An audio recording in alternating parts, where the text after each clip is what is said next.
በጋሞ ዞን በደረሰው አደጋ መንግስታዊና መንግስታዊ ያልሆኑ ድርጅቶች በርካታ ደራሽ ድጋፎችን እያደረጉ ይገኛል። የኢፌዴሪ ግብርና ሚኒስቴርና ተጠሪ ተቋማትም በዞኑ በመገኘት የ35.5 ቢሊዮን ብርና የተሽከርካሪ ድጋፍ ለዞኑ አስተዳደር አስረክቧል።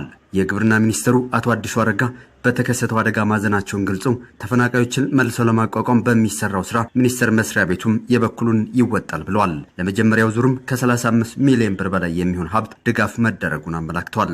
ይህን ችግር በጋራ ለመቋቋም ክቡር ጠቅላይ ሚኒስትራችን በሰጡት አቅጣጫ መሰረት በጥናት ላይ ተመስርተን በቀጣይ ችግሩን በዘላቂነት ለመፍታት በሚደረገው ጥረት ውስጥ የምናደርገው ርብርብ እንዳለ ሆኖ ለአሁኑ ፈጣሪ ያጽናችሁ ለማለት ለቅሶ እንደመድረስ ያክል የግብርና ሚኒስቴር ማኔጅመንት የተፈናቀሉ ሰዎች በችግሩ ምክንያት ማለት ነው ጉዳት የደረሰባቸው ቤተሰቦችን መልሶ ለማቋቋም ለሚደረገው ጥረት ድጋፍ እንዲሆን በተለይም ደግሞ በእነዚህ ጉዳት በደረሰባቸው አካባቢዎች ላይ ቀጥታ ተጎጂ የሆኑት አርሶ አደሮቻችን ስለሆኑ ዘር ማግኘት እንዲችሉ የሞቱ ከብቶቻቸውን መልሰው መተካት እንዲችሉ የግብርና ሚኒስቴር ማኔጅመንት ለጊዜው የ35.5 ሚሊዮን ብር ድጋፍና ወረዳዎቹ ደግሞ ተንቀሳቅሰው የሚሰሩባቸውን 2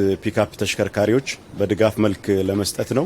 ክልሉ ተራራማ ስፍራዎች የሚበዙበት ከመሆኑ ጋር ተያይዞ ለናዳ ተጋላጭ በሆኑ አካባቢዎች የሚኖሩ የህብረተሰብ ክፍሎችን ችግር በዘላቂነት መፍታት እንደሚያስፈልግም አመላክተዋል። ይህን በጥናት ላይ ተመርኩዞ መስሪያ ቤቱ ከክልሉ ጋር በመሆን ይሰራልን ብለዋል። በዚህ አካባቢ ብቻ ሳይሆን በተመሳሳይ መልኩ ተጋላጭ ሊሆኑ የሚችሉ አካባቢዎችንም በጥናት ለይተን በጋራ ለመስራት በጋራ ለመረባረብ ዝግጁነታችንን ለማረጋገጥ ነው።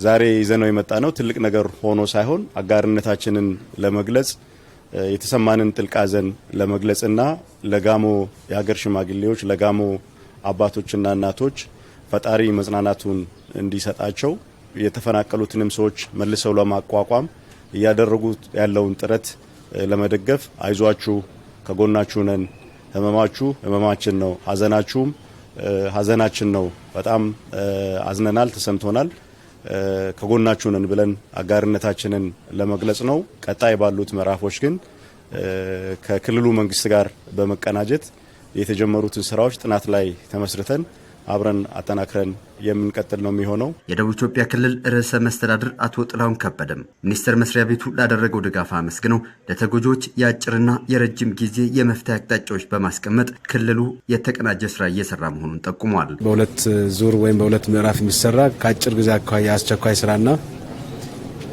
የረጅም ጊዜ የሚሰሩ ስራዎች የመልሶ ማቋቋምና ዘላቂ ስራዎችን በሚል ክልላዊ ኮሚቴ ተቋቁሞ ጥናት ጭምር የተካሄደ በተለይ የአስቸኳይ ሰብአዊና ቁሳዊ ድጋፍ በቦታው ለተጎጂዎች በተፈናቀሉበት በቂ ድጋፍ የተደረገ ነው የሚገኘው። እንዲሁም ደግሞ የተቋረጡ የትምህርት የጤናና ሌሎች ቀበሌ ላይ የሚሰጡ አገልግሎቶች እንዳይቋረጡ እንዲቀጥሉ አድርገናል። ተማሪዎች ትምህርታቸውን እንዲቀጥሉና የክልልም ይሁን የብሔራዊ ፈተና እንዲዘጋጁ አስፈላጊውን ቁሳቁስ በማድረግ ረገድ የተደራጀ ስራ እየተሰራ ነው የሚገኘው። የድጋፍ ስራዎች ከአራቱም የኢትዮጵያ አቅጣጫ ርብርብ እየተደረገባቸው መሆኑን የገለጹት ርዕሰ መስተዳድሩም ተፈናቃዮችን በቋሚነት ለማቋቋም በጥናት ላይ የተመሰረተ ተግባር ስራ መጀመሩን አመላክተዋል።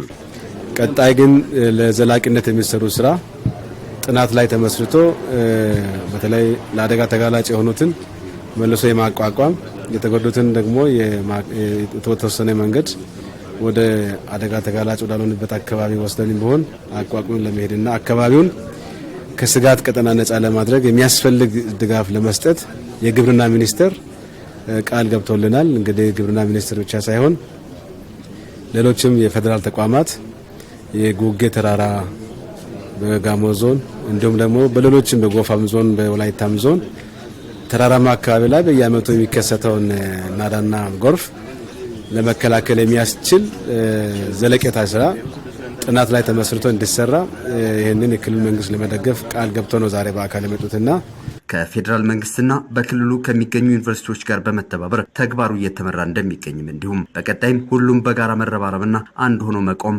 ያስፈልጋል ሲሉ አቶ ጥላሁን አመላክተዋል። ይህንን እኛም በክልል ደረጃ የአራቱን ዩኒቨርሲቲዎች እንዲሁም ደግሞ የክልል መንግስትን በጋራ የያዘ አንድ ትልቅ ኮሚቴ አቋቁመን ስራ ጀምሯል። የፌዴራል ጂኦሎጂካል ሰርቬይም ጥናት ያካሄዱ ናቸው። በጥናቱ መሰረት በእጅጉ ፈጥነን በዘላቂነት ከስጋት ተጋላጭ ከሆኑ አካባቢዎች ዜጎቻችንን ለመታደግ የሚያስችል ዘለቄታ ስራ የጀመርነው እናጠናክራለን። በዚህ ስራ የሁሉም ዜጎች የሁሉም ኢትዮጵያውያን እና ውጭ ያሉት ድጋፍ እንጠይቃለን እንፈልጋለን። ስለዚህ ከተባበርን ከተደጋገፍን በቀላሉ ይሄንን ጊዜያዊ ፈተና እንሻገራለን። ክቡር ጠቅላይ ሚኒስትራችንን በአካል መጥተው አጽናንተው አቅጣጫ ያስቀመጡት በፍጥነት የመልሶ ማቋቋምና በዘለቄታ ዳግም ችግር እንዳይከሰት ለመከላከል የሚያስችል ስራ እንድንሰራ አቅጣጫ ማስቀመጠው አመራር ሰጥተው ድጋፍ አድርገውልናል። ስለዚህ በዚህ ሁኔታ ሁሉም ሰው ድጋፉን እንዳይለየን አደራ እያልኩኝ ዛሬ መጥተው ለአገዙን ለደገፉ ለግብርና ሚኒስቴርና ተጠሪ ተቋማት በክልሉ መንግስትም ታላቅ ምስጋና በድጋሚ አቀርባለሁ። በዛሬው ዕለትም የተለያዩ ተቋማት የአይነትና የገንዘብ ድጋፋቸውን ለዞኑ አስተዳደር ማስረከባቸውን ቀጥለው ውለዋል።